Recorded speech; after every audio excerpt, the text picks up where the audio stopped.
Well, this week I was hoping to get started working on the cab, but I got two more little things I want to do. One, I still didn't cut out this cross brace right here. I talked about it last week. They had that piece of 2.5-inch round steel. It's been sitting over there at Wilkes Metal for the last 2.5 months. And I keep saying, oh, I need to get it, and I keep forgetting every time I'm there. Well, I went over there this week, and by God, it was gone. So anyway, I went and picked up a piece they had right here of 3-inch by 3-inch tubing. It's a little thicker, 1/4-inch thick wall, which I was looking for something a little thinner, but I'm going to go ahead and measure it, and we'll cut it and put it in for a brace, and I'll cut this old piece of pipe out of there. Another thing I'm going to do today, one of the followers on my channel made a suggestion, and it's a really good one, and I didn't think about it. We put in the transmission mount, the back mount last week. On my old T-bucket, I had a mid-engine plate, and the power glide was bolted to the mid-engine plate, so I didn't have a rear tail housing on the transmission there. There wasn't a mount in the back, so it was real easy to pull the transmission out. But like he said to me, if I wanted to pull the transmission out now with that brace welded in there, I basically got to pull the motor and pull it out the front and not take it out of the back. So what I'm going to do is I'm going to put a plate over the top of this, weld it, and then drill 2 bolt holes here and here on both sides. And then I'll cut the brace once I get the holes drilled in it where they need to be. And that way the cross member will be removable and make it a lot easier if I ever have to get the transmission out. I appreciate him leaving the comment. Well, let me get started on changing this brace in the back, and then I got to cut the 2 little tabs, 2 little plates I want to put on there to so we can make that removable. Well, as you can see here, I cut the mount. I left the tabs welded to the frame, just cut it here and here, and then I made these plates to bolt onto the tabs up here. So the next thing I'm going to do is get this under here and bolt this back up to the transmission, and then use the jack, raise it or lower it to get these here to touch up against here, and then I'll weld it here, and then when I take it apart, I'll weld the other side. Let's see if we can get it bolted to the transmission. We'll get it back in place. Well, I got it all back in, clamped, centered. I checked the engine. We're still on a 2-degree down. So I'm going to put a couple tacks on here. Should take care of it.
Well, next thing I'm going to do is cut this 3-inch square tubing. The brace I want to put in across the back, and then take out this temporary piece. So I got the getting ready here. I get the plasma cutter set up. The frame's tapered, so this got to get cut a little bit on an angle. I'm going to cut it just a tiny bit on long side in case. That way I could always grind it or cut more off when I go to fit it in there. Let me get the plasma cutter going and we'll start cutting this.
Well, after a little bit of grinding, we got it in there. I put it in, the frame is tapered, so I put it in back here where it fit in, and then just keep sliding it forward. And then you can look here and in the back where it's hitting, take it back out, either grind this side or that side, and keep doing both sides until, I got it moved up a little bit and until the gap is gone here and the back. So let me get the welder. We'll put some tacks on it. We'll get it welded in, and then I can go ahead and get a cutoff wheel and we'll see if we can cut this one out.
Let me change the wheel, put the grinding wheel back on, and I'll get that cleaned up. Well, it took most of the day. I didn't think it was going to take this long, but anyway, you can see there the trans mount now is removable, and I got the permanent bar in for the support across the back. Got that temporary one out, and while we were working today, the UPS came with my body mounts, so I got 6 of them. I didn't open these up yet, and we'll try first thing in the morning. I'll come up here and we'll start laying it out for the dimensions for the body. Well, today's the day we're going to start on the body. Like I said, I got an idea of what I want it to look like. I'm sure there's probably 100 ways to go about doing this. This is also my first time making a body like this. So I've been, every day I come up with new ideas, thinking about this, thinking about that. But this past weekend, I went down to see my friend Will. He's got a TT, Model TT pickup truck that he's converting into a C cab. And he's pretty far along on his. So I was able to go down and sit in his to measure the headroom, the width. And one thing I noticed on his was the doors were a little narrow, and it was hard for me to get in and out of his. So I went 4 inches wider with my doors than what he had on his, hoping it would be easier to get in. So right now, the plan is, you can see these marks here. This is going to be the firewall. And then this is the back of the cowling, which is right here. I'm going to try to use this old cowling, see how that works. And then what's going to happen is from the back of the cowling here, which the body will be out here, it's going to taper out up to here. And then from here back, the sides are going to be straight. So what I'm getting ready to do over here is cut some angle iron, and I'm going to make an angle iron frame, rectangular frame.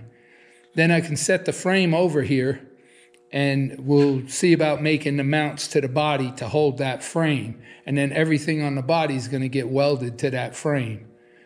The other thing I was worried about is you can see back here, these rims I got out of a junkyard, they got a 5.5 inch back spacing. So I had to think about, I don't want the wheels this far away from the body, right? So I want the body about 2.5 inches from the wheels, from the tire, so it don't look too bad. But like I said, these are 5.5 inch back spacing. I went ahead and bought a set of wheels, spoked wheels that I liked. I found a good deal on, and they come with a 4 inch back spacing. So it's going to move this out 1.5 inches. So that way I can bring the body almost out to here. Works out that I can bring the body out 6 inches off the frame. So on both sides. So, and it should clear the new wheels. Well, let's hope everything goes as planned. I'll get set up here and we'll start cutting some of the angle iron over here for the frame.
Well, I got all the pieces cut, and what I decided to do was go ahead and just notch these out for the corners, the 2 short pieces. So I'm going to get them squared up. We'll get it tack welded. I'll get the other piece on the other side. It turned out now the box is going to be 48 inches wide, and it's going to be 60 inches, 5 feet long. Plus, that'll be the 5 foot of the length of the body, plus the 23 inches for the door, plus the 5 inches for the cowling. So when it's all done, I mean, that's what I'm going with right now. But everything's susceptible to change. Let me see if we can get this tacked up first.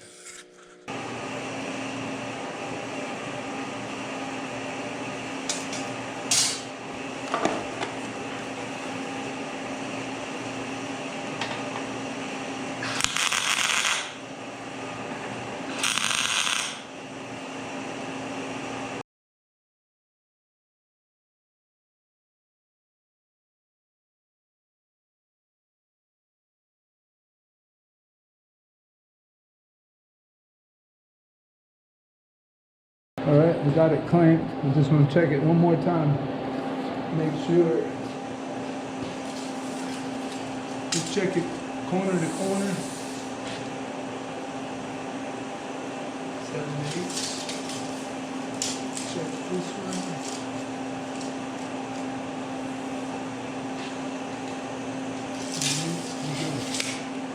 Okay.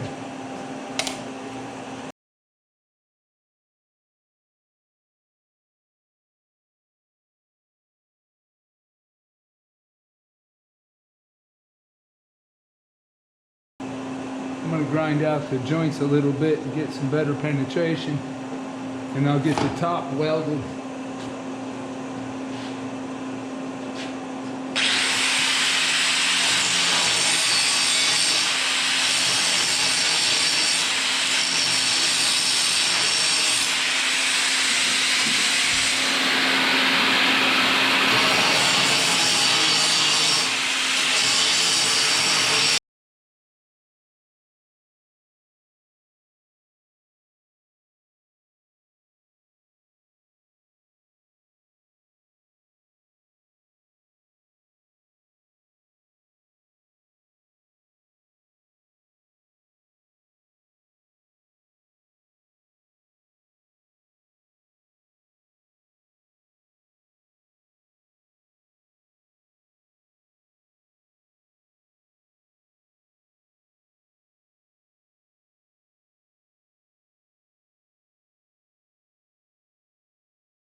Well, we got it shimmed up.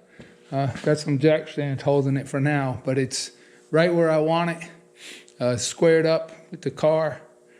I'm getting ready now to cut this piece out right here. I'm gonna weld this into the corner like this, and then put a body mount right here, and then make a piece to go. I'll have to fabricate something to go down to the frame. And I think it's gonna be easier for me to do it this way because I know I want the frame right where it is now. So if I start up at the top and then put the bushing in and then make the brace underneath to match the bushing, I know I'll keep the same height. So anyway, let me get this set up and we'll get the plasma cutter and cut this piece out real quick. Well, we got the corners in. I pre-drilled them. I figured it was easier to drill them before I welded them. I just got them tacked in for now. Now I got to end up, I put the jacks in the wrong place. I got to move the jack stands so I can get in there and measure the piece coming up off the frame that's going to support that. Let me move the jack stands and we'll see what we can come up with. Well, now that I got the top piece on the body made, I got to make the piece to go from the frame up to here to support it. And you can see here the body mounts, they come in two pieces. So what I need to do is I made these plates that I'm going to mount to the frame, and then I got to drill a hole in here for the 1.25 inch hole for the bushing, and then this will go on top. Then this plate is going to get sandwiched right there in between. Let me see if we can get the holes drilled in here, and we'll keep moving.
Well, I got one mount made for the front corner. I wanted to show it to you quick before I put it together. I welded 2 pieces of angle iron onto a plate of steel, which this here is going to get welded up against the frame like that. And then these bushings, this bushing goes in this way, like that. And then this one goes like that. Pin goes through the whole thing. And then the washer goes on the bottom. And you can see here, I already got the bolt in.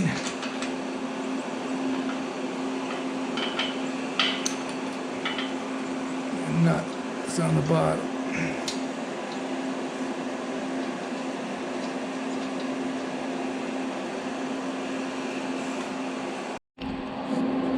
Well, here's what it looks like when it's together. Now when we get the welder, we'll go ahead and tack weld these onto here. I just got to check one more time to make sure the frame is squared up where I want it. And if everything, it should be squared. I ain't moved it, but I just want to check it before I weld these on. And then I already cut the brackets, angle irons for the other side. So I got to get them tacked to the plate, get it welded, and then, like here, get it bolted up. Well, it's been a long day. But I got it. I got the front end anyway. You can see that side over there. And I got this side in. So everything's level, shimmed up, squared up with where it needs to be. The next thing we're going to do is the back. Thinking about putting them in the back corners, same as I did the front 2 corners, the 2 in the rear. I'll have to come up with some way to mount it to the frame, though I haven't decided on how to do that yet. And then also there's going to be 2 more mounts up in the front, even with the cowling here in the firewall that's going to hold the windshield, which will connect to the roof. So this floor here is going to be about 6 inches lower than the bed in the back. Anyway, I want to keep it short. I'll save the back 2 mounts for the next video. I appreciate everybody watching. Don't forget, like, subscribe, comments, questions. Always welcome, suggestions. And hopefully I'll see you in the next video. Thanks again for watching.